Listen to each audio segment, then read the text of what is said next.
Hola, amigas, mabuhay! So, ngayon gagawa tayo ng mango sticky rice. Yan naman ang request ni Sander. Pero hindi ko na ginawa yung traditional na steaming ng rice. Lulutuin ko na lang siya sa rice cooker. Kasi, hindi ko na pahirapan yung sarili ko. Dahil, wala naman akong steamer. Kaya, iaano na lang natin siya. Sasaingin na lang natin siya ng normal. O, ayan. Okay, amigas. Gawin natin yung mixture, coconut mixture para sa ating sticky rice. So, ayan, nakahanap ako ng matinong coconut milk. Kaya, ito. Lagay natin to dyan. I-heat natin yan hanggang matunaw yung sugar. Ay, 300 ml yun ng coconut milk. Tapos, 1 cup ng sugar at half tablespoon ng salt. Tapos, wala kasi akong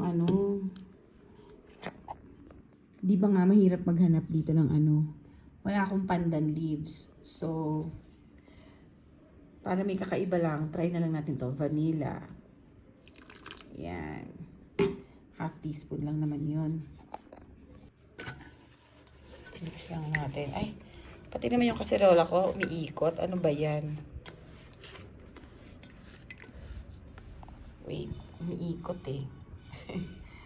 Hawakan natin. Ayan.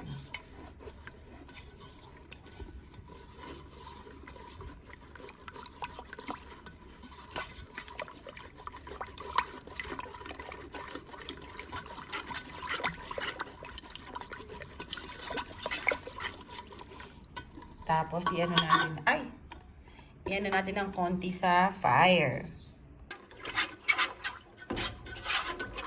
Isi-simmer lang natin tong konti, amigas. Tapos, ihahalo natin yung kanin dito.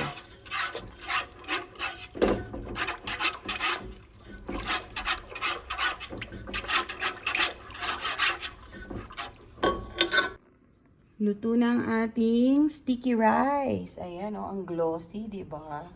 So, haluin lang natin yan bago natin ilipat dito.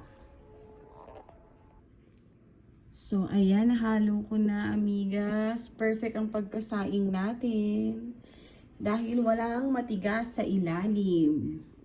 So, yun yung iniiwasan niya. Kaya yung rice, yung traditional mango sticky rice, hindi siya sinasaing. Ini-steam siya para pantay na pantay yung walang matigas. Pero since smart ang ating rice cooker, walang matigas. Okay, perfect. Parang in-steam lang din siya. So, hindi pa to nagbo-boil. Pag mag-boil na to, ilagay na natin siya dyan. So, ayan, boiling na siya, amigas. At nag-melt na rin ang ating sugar. So, patayin na natin yan. Pwede na natin ihalo ang ating rice dito. So, wala na yan sa apoy.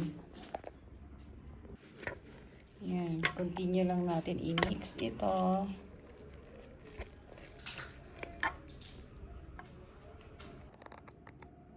Ayan. So, nahalo na natin siya ng maigi. Ngayon, i-cover na natin siya. Oh. Cover natin yan. We let it rest mga 40 minutes. So, balikan natin yan after 40 minutes. Tapos, pwede natin siyang i-plating with mango. So, habang inaantay natin yan, para fully ma-absorb niya yung ating coconut mixture, gagawa naman tayo ng coconut sauce. For our coconut topping, coconut sauce, cream sauce, naglagay lang tayo dito ng 200 ml of coconut milk, coconut cream, 1/3 teaspoon of salt and 1 teaspoon of cornstarch. So, haluin natin to, tapos ilagay natin to sa fire para maging thick. Pero iano muna natin. Tunawin muna natin. Make sure dissolve muna yung cornstarch bago natin i-on ang fire. Okay. Okay, I think dissolved na. I-on na natin. Ayan na yung nagawa natin sa ating mango sticky rice. Oh, nakatatlong round tayo. Tapos may maliit. Nilagay na rin natin yung ating sliced mangoes. Ito naman, iyaan na lang natin to. Sinalang na natin yung ating coconut cream sauce. Hanggang ano lang ito. Mag-thickens. Yan. Antayin natin to maging thick. Kasi nilagyan nito ng cornstarch. So, itong magiging toppings ng ating mango sticky rice. So, ayan. Ay! Thick na siya. Oh, pwede na yan. Oh, ito. Sinalin ko dito para mas madaling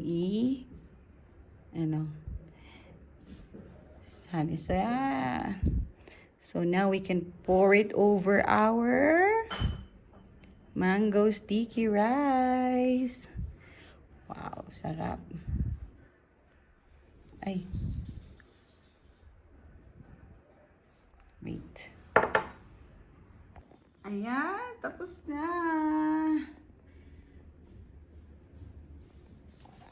Tapos na ang ating mango sticky rice.